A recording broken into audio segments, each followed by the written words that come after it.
देख रहे हैं भारत एक्सप्रेस और मैं हूं आपके साथ आंचल मित्तल। भारत की इंजीनियरिंग के एक शानदार नमूने चुनाव ब्रिज का पीएम मोदी ने आज उद्घाटन किया है। बता दें कि ये दुनिया का सबसे ऊंचा रेलवे आर्च ब्रिज है और ये जम्मू कश्मीर के रियासी जिले में चुनाव नदी पर बना है। ये ब्रिज USBRL यानी Udhampur Srinagar Baramulla rail link project का हिस्सा है। अब इस ब्रिज का उद्घाटन हो चुका है तो कटरा से श्रीनगर के बीच वंदे भारत ट्रेन भी शुरू हो जाएगी।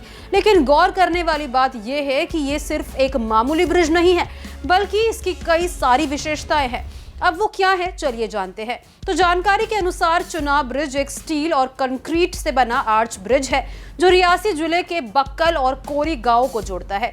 ये ब्रिज चुनाव नदी के ऊपर बना है और इसकी खासियत ये है कि ये नदी के तल से 359 मीटर यानी लगभग 1178 फीट ऊंचा है।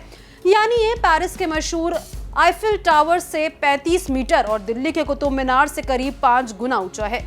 इसकी कुल लंबाई 1315 मीटर यानी कि लगभग 4314 फीट है, जिसमें 467 मीटर लंबा आर्च है जो इस दुनिया का सबसे बड़ा सिंगल आर्च रेलवे ब्रिज भी बनता है। ये ब्रिज जम्मू कश्मीर के रियासी जिले में चुनाव नदी पर बना है जो संगलदान और रियासी रेलवे स्टेशनों को जोड़ता है। ये USBRL का हिस्सा है जिसका मकसद कश्मीर को देश के बाकी हिस्सों से रेल के जरिए जोड़ना है। इस ब्रिज का सबसे बड़ा फायदा ये है कि ये कश्मीर घाटी को दिल्ली और देश के अन्य हिस्सों से सीधे रेल मार्ग से जोड़ेगा। इससे कटरा से श्रीनगर का सफर जो अभी सड़क मार्ग से 6 से 7 घंटे का है वो वंदे भारत ट्रेन से सिर्फ 3 घंटे में पूरा हो जाएगा। तो वहीं चुनाव ब्रिज को बनाने में करीब 1486 करोड़ रुपए की लागत आई है।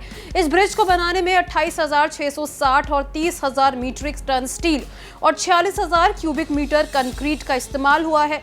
साथ ही 6 लाख से ज्यादा बोल्ट लगाए गए हैं।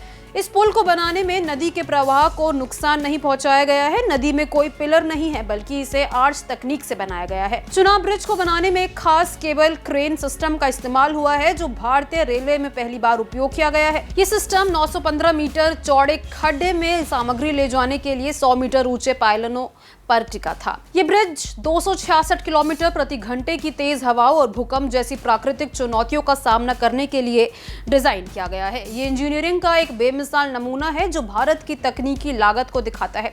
इसकी अनुमानित उम्र 120 से 125 साल है। इसमें खास पेंट का इस्तेमाल हुआ है जो इसे 20 साल तक जंग से बचाएगा। चुनाव ब्रिज से जुड़ा प्रोजेक्ट काफी लंबे समय से चला आ रहा है। जम्मू कश्मीर को रेल मार्ग से जोड़ने का सपना तो महाराजा हरि सिंह ने आजादी से पहले देखा था।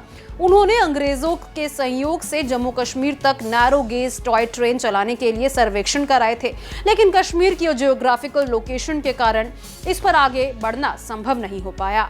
बाद में इस सपने पर वर्ष 1983 में काम शुरू हुआ। तत्कालीन प्रधानमंत्री इंदिरा गांधी ने जम्मू से उधमपुर तक 53 किलोमीटर के रेल मार्ग की आधारशिला रखी थी। उस लाइन पर 1800 करोड़ रुपए की लागत आई थी और 22 साल बाद 2005 में प्रधानमंत्री मनमोहन सिंह ने इसका उद्घाटन किया। तो वहीं इस ब्रिज को बनाने की मंजूरी 2003 में तत्कालीन प्रधानमंत्री अटल बिहारी वाजपेयी की सरकार ने दी थी। काम 2004 में शुरू हुआ लेकिन कई चुनौतियों की वजह से इसमें देरी हुई। 2017 में बेस का काम पूरा हुआ और अप्रैल 2021 में मुख्य आर्च का निर्माण पूरा हुआ। अगस्त 2022 तक ब्रिज पूरी तरह तैयार हो गया था। तो आपको इस ब्रिज के बारे में जानकर कैसा लगा, हमारे साथ कमेंट बॉक्स में जरूर शेयर करें। साथ ही ये भी जरूर बताइएगा कि आप उस ब्रिज पर चल रही ट्रेन में सफर करना चाहेंगे कि नहीं। इस तरह के और वीडियोस के लिए हमारे चैनल को जरूर सब्सक्राइब करें।